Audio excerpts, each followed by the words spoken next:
आज हम लोग देखेंगे कम्युनलिज्म यानी सांप्रदायिकता। आखिर सांप्रदायिकता है क्या? सांप्रदायिक को अगर हम इक्वेशन करें तो communalism is equal to religion plus politics. जब धर्म के साथ जब राजनीति मिला दिया जाता है उसी को सांप्रदायिकता यानी कम्युनलिज्म कहते हैं। Communalism is more about politics, less about religion.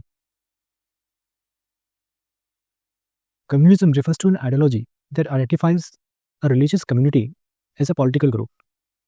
Communism emphasizes the distinctiveness and even opposition to the interest and culture of a religious community to that of other religious community. यानी कि यहाँ पर सांप्रदायिकता में बताया जाता है कि एक रिलीजियस कम्युनिटी दूसरी रिलीजियस कम्युनिटी से बिल्कुल ही अलग है। उसके तौर तरीके, उसके रहन सहन, उसका खान पान बिल्कुल सब अलग है। और उसके बाद साथ में जब पॉलिटिक्स को इसमें ऐड कर दिया जाता है तो इसी को ही कम्युनलिज्म कहते हैं। और ये एक तरीके की आइडियोलॉजी बन जाती है जो डिफाइन करती है इस पूरे इंटरेस्ट को कि हम अलग हैं दूसरों से, हमारा कल्चर अलग है, हमारी सोसाइटी अलग है, हमारे लॉज अलग होने चाहिए, यहाँ तक कि हमें बिल्कुल ही एक दूसरे से अलग कर दिया चाहिए क्योंकि हम लोग इनकम्पैटिबल है एक दूसरे के साथ। Communalism involves identification, mobilisation of a group of people based on the religious identity for political purpose. यहाँ पर रिलीजन को एक आइडेंटिफिकेशन की तरह इस्तेमाल किया जाता है कि आप एक रिलीजन है, आप अपने रिलीजन की कम्युनिटी की तरह आइडेंटिफाई कीजिए। फिर क्योंकि रिलीजन है तो जो पॉलिटिशियन होता है उसे मोबिलाइज करना आसान हो जाता है एक सोसाइटी को एक कॉज की तरफ, और फिर उसकी जो शक्ल है वो कम्युनलिज्म में तब्दील हो जाती है। यानी कि पहले आइडेंटिफाइफिकेशन होगा उस कम्युनिटी का किसके रिलीजन के बेस पे, फिर मोबिलाइजेशन होगा धर्म के नाम पर, और जो पॉलिटिकल पर्पस है जो ग्रुप इसे इंस्टिगेट कर रहा है वो अपने पॉलिटिकल पर्पस उससे फुलफिल करेगा। Seeds of communism were sown by the British to weaken the freedom movement. According to T.R. Sharma, religion has been used to political ends in varying degree throughout India's civilization past. बहुत सारे लोगों को मानना है जो communism है वो Britishers ने भारत में डिवाइड एंड रूल के तहत भारत में बीज बोए थे, जहाँ पर उन्होंने कम्युनल अवार्ड दिए थे। 1909 में काउंसिल एक्ट के तहत हिंदू और मुस्लिम्स को अलग कर दिया था। इसी के साथ हम ये भी देखते हैं कि वैरियंट डिग्री T.R. शर्मा बताते हैं कि भारत में सिर्फ अकेले ब्रिटिशर्स ही नहीं थे जिन्होंने कम्युनिज्म का इस्तेमाल किया, बल्कि इससे पहले भी जो लीडर्स आए, जो सत्ता में लोग रहे, उन्होंने भी धर्म का इस्तेमाल किया अपने पॉलिटिकल नीड्स को पूरी करने के लिए। जैसे मुगलों ने, औरंगजेब ने इस्तेमाल किया, उससे पहले जो हिंदू रूलर्स थे और बुद्धिस्ट रूलर्स थे उन्होंने भी इस्तेमाल किया, जैनिस्ट रूलर थे उन्होंने भी इस्तेमाल किया। जब हम हिस्ट्री को पढ़ते हैं कि उन्होंने भी अपने पॉलिटिकल पर्पज़ के लिए रिलीजन को इसका बेजा इस्तेमाल किया ही है। ये T.R. शर्मा का आर्गूमेंट है।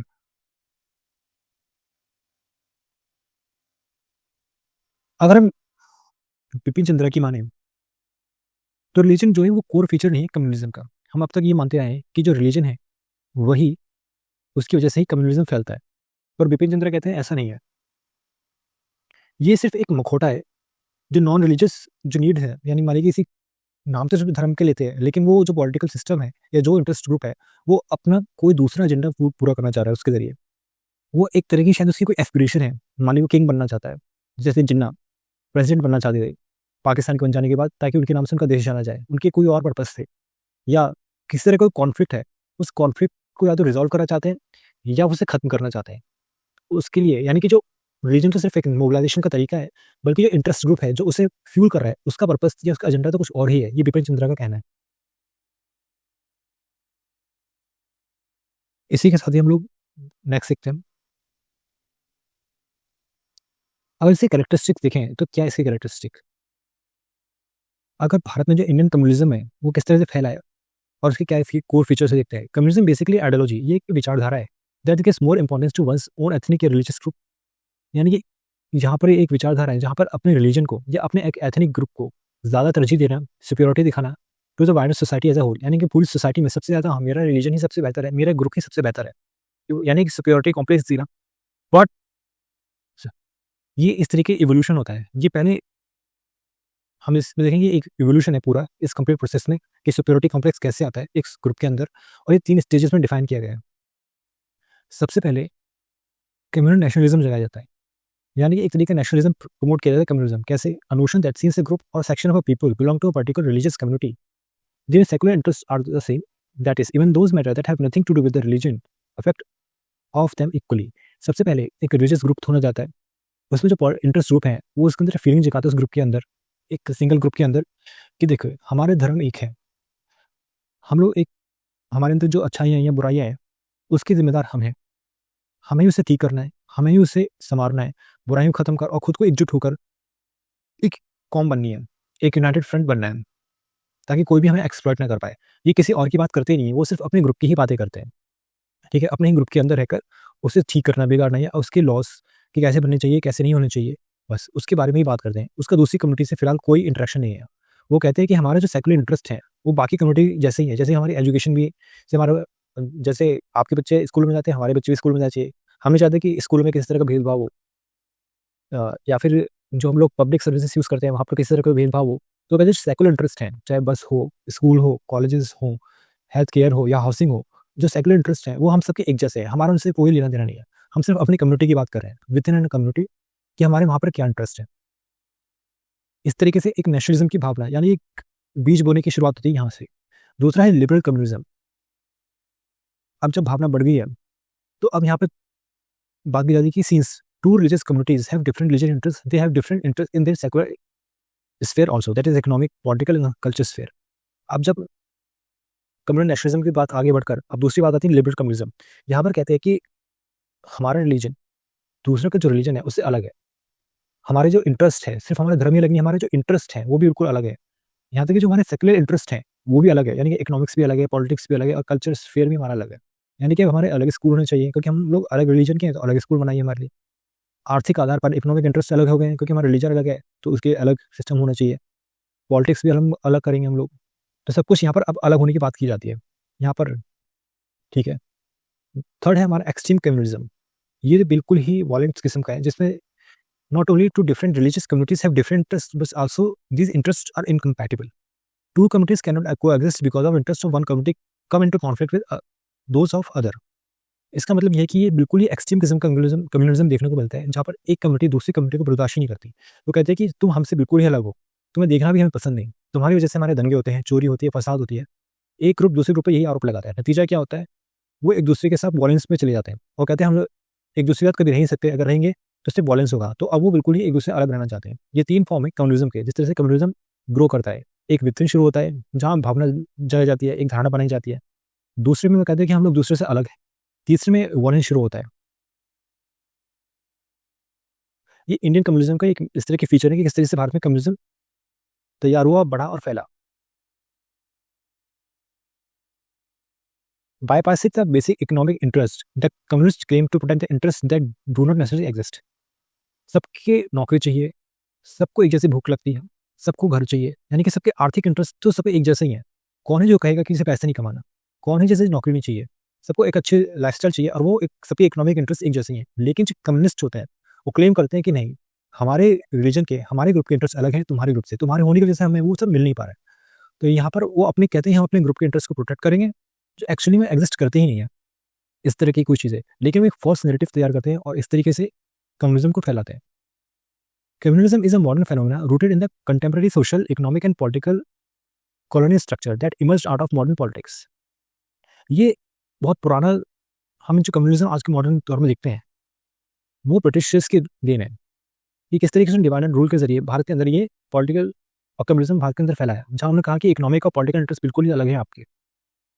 यहाँ पर हम देखते हैं कि यहाँ पर मास मोबिलाइजेशन होता है, पॉपुलर पार्टिसिपेशन होता है, किसके नाम पर? रिलीजन के नाम पर। Modern politics based on identities, अब आइडेंटिटी बेस पर पॉलिटिक्स होने लगी।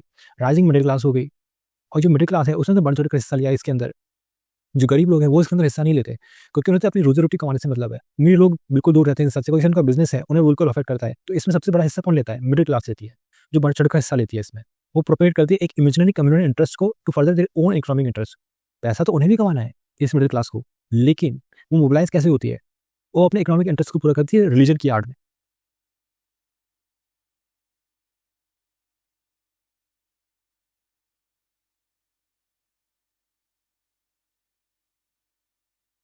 एक सीताराम गोयल थे, एक हिस्टोरियन थे, उनकी बुक है the Hindu temples what happened to them. उन्हें आर्ग्यू किया है, उनकी एक बुक है the Hindu temples what happened to them. उन्हें आर्ग्यू किया है कि किस तरीके से भारत के अंदर जो मस्जिद है वो बनाई गई है हिंदू मंदिरों को तोड़कर।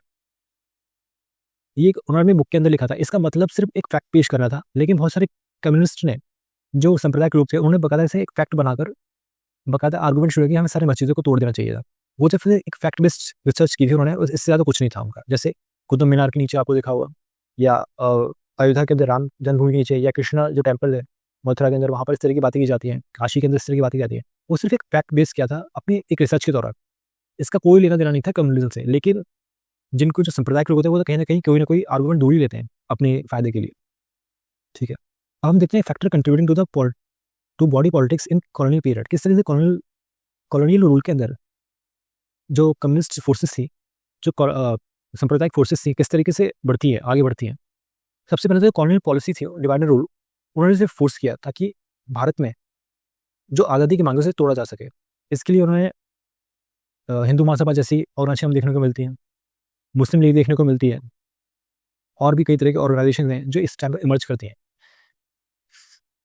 उसके साथ ही उनकी डिवाइड एंड रूल पॉलिसी की 1909 जो काउंसिल एक्ट आता है वहाँ पर वो डिवाइड करते हैं फर्स्ट टाइम हिंदू और मुस्लिम्स को। इसी के बाद हम देखते हैं कि उसके आने वाले जितने भी समय होता है वहाँ सिर्फ वो कम्युनल पॉलिटिक्स करते हैं, जहाँ पर वो वोट को क्रिश्चियंस में, हिंदू में, सिखों में बांट देते हैं हर इलेक्शन में। उसके बाद social religious movement promote communal periodisation of India for example. अब यहाँ पर जो सोशल रिलीजियस रिफॉर्म होते हैं भारत के अंदर, वहाँ पर भी इस तरह से पेश किया जाता है कि भारत के अंदर जो सिविलाइजेशन है वो हिंदू सिविलाइजेशन, मुगल सिविलाइजेशन यानी कि मुस्लिम सिविलाइजेशन, और क्रिश्चियन सिविलाइजेशन यानी कॉलोनियल पीरियड या ब्रिटिश रूल को इस तरीके से पेश करते हैं कि जैसे एशियन इंडिया तो भारत में हिंदू रूल था, मेडिवल इंडिया में इस्लामिक रूल आ गया, और जो मॉडर्न टाइम्स है वहाँ पे क्रिश्चियन यूनियन कॉलोनियल पावर्स आ गई। इस तरीके से भारत के सोशल रिलीजियस मूवमेंट ने भारत की एक टाइमलाइन को इस तरीके से फ्रेम किया है। इसी कहते हैं आर्य समाज, जैसे काउ प्रोटेक्शन एसोसिएशन बनाए उन्होंने, शुद्धि मूवमेंट शुरू हुआ। इसी के साथ ही लोग भारत में अंदर खिलाफत मूवमेंट भी देखते हैं, और अलग अलग तरह के कम्युनल मूवमेंट्स देखते हैं जो बंगाल में, पंजाब में, दिल्ली में, इस तरह की, या यूपी और बिहार में देखते हैं, जहाँ पर कम्युनल टेंशन क्रिएट होती है इसी वजह से।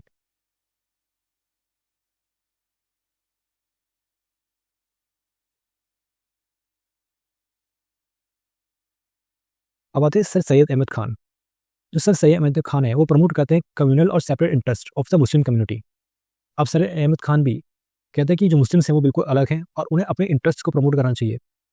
पाकिस्तान मूवमेंट में भी हम देखते हैं कि किस तरह के टूरिशन थ्योरी का जन्म होता है कि हिंदू और मुस्लिम अलग हैं, इसलिए मुसलमानों को एक बिल्कुल नया एक देश चाहिए ताकि वो हिंदू से अपने आप को प्रोटेक्ट कर सके। जिसमें से इकबाल, जो पोइट इकबाल थे, जिन्ना, मोहम्मद अली जिन्ना, इन्होंने तो बढ़ चढ़ का हिस्सा लिया पाकिस्तान को बनाने में। हिंदुत्व आइडियोलॉजी, जहाँ पर वीर सावर कहते हैं कि Hindutva is not equal to Hinduism, जिन पर तनकीद की जाती है कि वीर सावरकर ने भी बढ़ चढ़कर हिंदुत्व को प्रमोट किया और इससे कम्युनिज्म टेंशन बाद में बढ़ी। सबसे पहले हम ये देखते हैं कि ये जो हिंदुत्व है और हिंदुज़म में फ़र्क क्या है।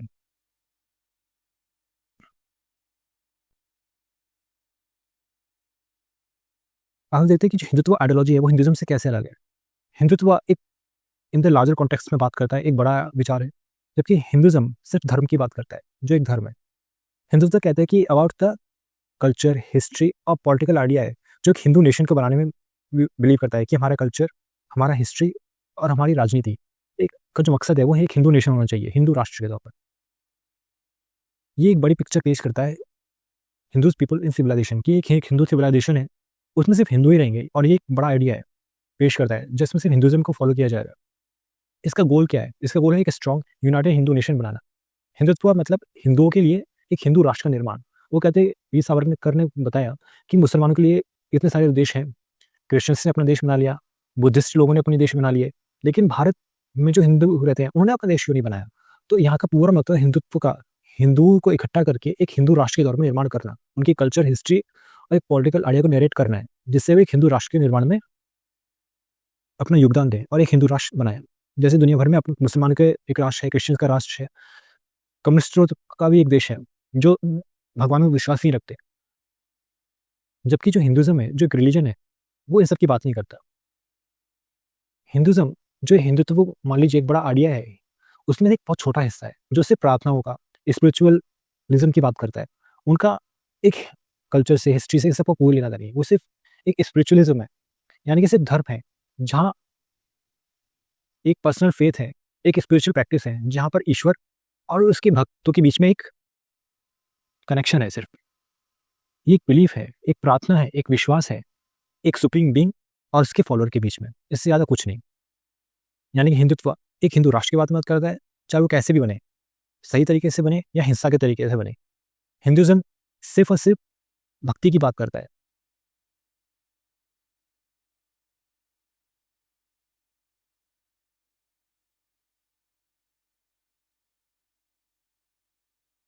In the national movement, we saw religious and communal events such as the Khilafat movement, religious slogans, MELAS like Ganesh Chaturthi rituals, rakhi image of Bharat माता, राखी इमेजेस राखी हो गई है, images of Bharat Mata, Ramayana. Besides these, many leaders have supported these such as Madan Mohan Malviya, Tilak, Lala Lajpat Rai et cetera. हम देखते हैं जब भारत का स्वतंत्रता मूवमेंट चल रहा था, उस टाइम पर भारत में बहुत सारे ऐसे रिलीजियस ग्रुप निकल आए, ऐसे कम्युनल इवेंट्स हुए जिसने भारत में कम्युनिज्म को हवा दी। जैसे खिलाफत मूवमेंट शुरू हुआ, जब भारत में स्वदेशी आंदोलन हुआ तो उसे जोड़ने के लिए गणेश चतुर्थी जैसे आयोजन के जो तिलक ने शुरू किए थे। लाला लाजपत राय भी राइट विंग के सपोर्टर माने जाते थे, मदन मोहन भी राइट विंग सपोर्टर थे। भारत पहले भारत माता नाम की कोई भी चीज़ नहीं हुआ करती थी। ये भारत माता की जो इमेज है वो भारत में स्वदेशी आंदोलन के दौरान हमें देखने को मिलती है। पहली बार भारत की को एक माता के तौर पर दिखाया जाता है। इसी के साथ ही भारत में राम राज्य की बात की जाती है। खुद गांधी जी राम राज्य की बातें करते थे कि हम राज्य लेकर आएंगे, ग्राम राज्य लेकर आएंगे, इस तरह की बातें करते थे।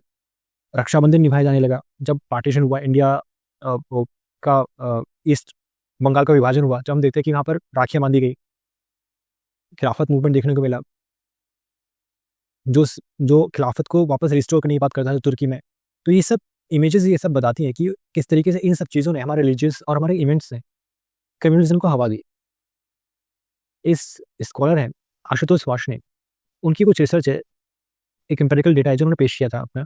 After independence, Ashutosh Varshney collected empirical data on communal riots 1950 से लेकर 1995 तक, specially Hindu Muslim riots index in riots. उन्होंने बताया कि किस तरीके से आशुतोष वार्ष्णेय ने एक डेटा कलेक्ट किया है आधा से लेकर 1995 तक हिंदू मुसलमानों जो दंगे हुए हैं और उसमें मरने वाली भी तादाद बताई उन्होंने किस तरह से हुई है। उनकी फाइंडिंग्स कुछ इस तरीके से हैं। A communal riots are urban phenomena, only 4% death in riots occur in rural area. उन्होंने कि जो कम्युनल राइट्स हैं, जिन दंगे हैं, वो सिर्फ शहरों में ही सबसे ज़्यादा होते हैं और सिर्फ 4% ही ऐसे हैं दंगे में देखने मिले हैं जो इनमें मौतें हुई हैं, और वो भी मौतें कहाँ हुई हैं, वो 4% मौतें वो गाँव में हुई हैं सिर्फ। यानी कि 96% जो मौतें हुई शहरों में हुई हैं। यानी कि दंगे हैं वो शहरों में होते हैं, और शहर में कौन रहते हैं, मिडिल क्लास रहती है, पॉलिटिकल इंटरेस्ट रहते हैं। गाँव में कौन सा पॉलिटिकल इंटरेस्ट ऐसा है जो उन्हें फुलफिल करना है। तो जो ये अर्बन फिनोमेना है, 96% डेथ जो अर्बन में होती हैं वो शहर के लोग ही मरते हैं उसके अंदर। ये आशुतोष वार्ष्णेय ने बताया। Because of urban living while in rural areas people have kinship ties, familiarity of generation. आपने जाना ही होगा कि जो शहर के अंदर रहते हैं उनका एलिनेशन की भावना होती है, उन्हें कोई मतलब नहीं दूसरों से। नतीजा ये क्या होता है, जबकि गाँव के अंदर जो एक किनशिप रिलेशनशिप होता है, जहाँ एक दूसरे को जानते हैं, जहाँ पर राजेश अब्दुल को जानता है, अगर अब्दुल कुछ करेगा तो राजेश जाके उसकी अम्मी को कह देगा या उसके वो कह देगा और फिर उसके पैर लगा देंगे। सेम ऐसे होगा कि अगर राजेश कुछ करेगा तो अब्दुल जाके उसके माँ बाप को कह देगा, उसके माँ बाप या फिर राजेश के माँ बाप को कहेंगे और उसके पिटाई लगा देंगे। कितने होते हैं, 2000 3000 5000 लोग रहते हैं सिर्फ गाँव के अंदर। तो जो फैमिलिटी है, किनशिप है, एक दूसरे को जनरेशन से जानते हैं, वहाँ पर ऐसी समस्या देखने को बहुत कम मिलती है। वहाँ पर कम्युनल राइट्स बहुत कम होते हैं।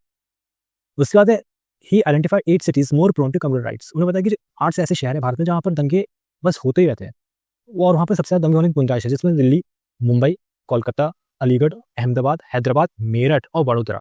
यहाँ पर बड़े पैमाने पर आपको दंगे देखने को मिलते हैं।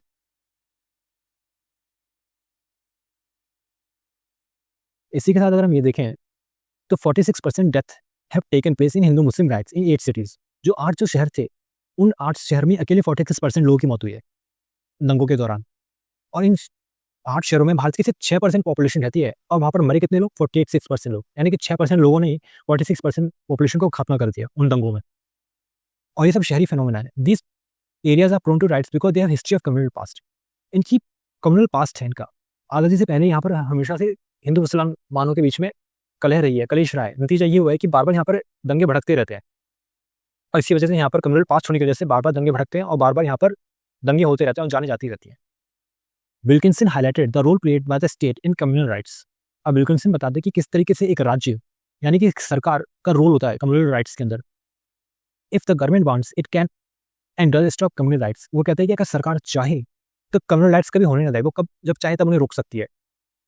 उन्होंने कहा कि ऐसे क्या चीज़ है जो पुलिस नहीं कर सकती। पुलिस चाहे तो पाताल से भी किसी को ढूंढ के निकाल सकती है, और पुलिस ना चाहे तो कुछ नहीं कर सकती, ये सब होने दे सकती है। यानी कि स्टेट के पास इतनी पावर है, but it does so when the party in power votes bank is fragmented and offers protection to minorities for votes. उन्होंने कहा ऐसा कब होता है कि वो दंगे कब रुकती है। उन्हें भी दंगे कब रोका जाता है, जब जो पॉलिटिकल पार्टी है वो अगर उसका फ्रैक्चरमेंटेड अगर कोलिजन में हो या माइनॉरिटी में हो, तब उसे कहती है। तो वो जो माइनॉरिटीज कम्युनिटी होती है वो उन्हें प्रोटेक्शन देने के नाम पर वो अपना उस माइनॉरिटी को अपना वोट बैंक बना ले। जैसे बहुत सारी पॉलिटिकल पार्टीज हैं, मुसलमान भारत में माइनॉरिटीज में रहते हैं, तो जब कभी भी वो उनकी सरकार खतरे में पड़ जाती है तो माइनॉरिटीज का गेम कार्ड खेलते हैं। क्यों? क्योंकि वो उन्हें अपना एक वोट बैंक समझते हैं, तभी जाकर वो दंगे रोकने की कोशिश करते हैं। अगर वो मेजोरिटी में हो तो वो रोकने की कोशिश भी ना करें।